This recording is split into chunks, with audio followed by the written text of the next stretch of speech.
कोल्हापूर शहरालगत असणाऱ्या चिखली गावाला पंचगंगेच्या पुरानं वेढा दिलेला आहे। या गावातील 70% पेक्षा अधिक नागरिकांनी आतापर्यंत स्थलांतर केलेले आहे, तर 30% नागरिकांनी अद्यापही स्थलांतर केलेलं नाही। त्यामुळे चिखली ग्रामपंचायतीच्या वतीनं नागरिकांना सुरक्षित स्थळी जाण्याचं आवाहन करण्यात येत आहे। आढावा घेतला आमचे प्रतिनिधी सतेज औंधकर यांनी।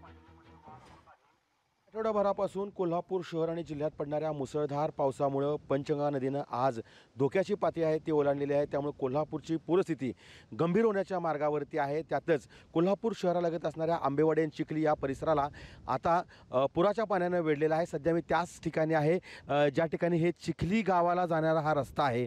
हा रस्ता पूर्णतः आता पुराच्या पाण्यानं वेढल्याचं दिसून येतं। या ठिकाणी चिखली ग्रामपंचायतीच्या वतीनं अनाउन्समेंट करून लोकांना बाहेर काढण्याचं आवाहन आहे ते केलं जाते। त्यामुळे या सगळ्या परिसराला आता पुराच्या पाण्यानं वेढलेलं आहे। जवळपास 70% लोक आहेत ते या ठिकाणाहून सुरक्षित स्थळी गेलेले आहेत। मात्र अद्याप देखील काही नागरिक आहेत ते या पुराच्या पाण्यात अडकून पडलेले आहेत। या ठिकाणी आपण पाहतोय हे सगळे नागरिक आहेत ते आपलं प्रापंचिक साहित्य आहेत ते घेऊन या ठिकाणी स्थलांतर करताना दिसून येत आहेत। खरं तर 2 व्हीलरचं चाक बुडेल एवढं सगळं पाणी असताना देखील हे नागरिक आहेत ते आपलं साहित्य या ठिकाणी घेऊन जात आहेत।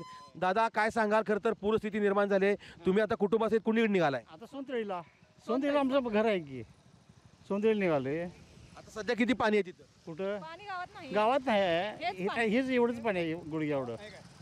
पण आता तुम्हाला जायचा मार्ग फक्त हा एकच आहे, एकच मार्ग। गाव सोडण्याचं जे आव्हान आहे ते ग्रामपंचायतीवर करण्यात आले। त्यामुळे एकूणच जर पाहिलं तर या सगळ्या गावाची पूरस्थिती सध्या बिकट होताना आपल्याला पाहायला मिळते। सतेज औंधकर, लोकशाही मराठी, चिखली, कोल्हापूर।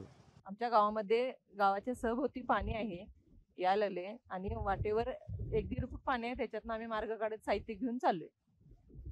जनावर वगैरे आम्ही सुरक्षित ठिकाणी हलवल्यात। आम्ही प्रापंचिक साहित्य सगळं वरती ठेवले घरात। ते गावाच्या भोवती सभोवर पाणी आलेलं आहे, फक्त गावात गल्लीत आलेलं नाही। तेच फक्त आता गल्लीत येण्याची शक्यता आहे म्हणून आम्ही बाहेर पडायचा प्रयत्न करालोय। आम्ही आता नवीन वसाहत आहे सोनतळी इथे, तिथं स्थलांतर निघालोय। लोकशाही मराठी ऐका, पहा, जागरूक रहा।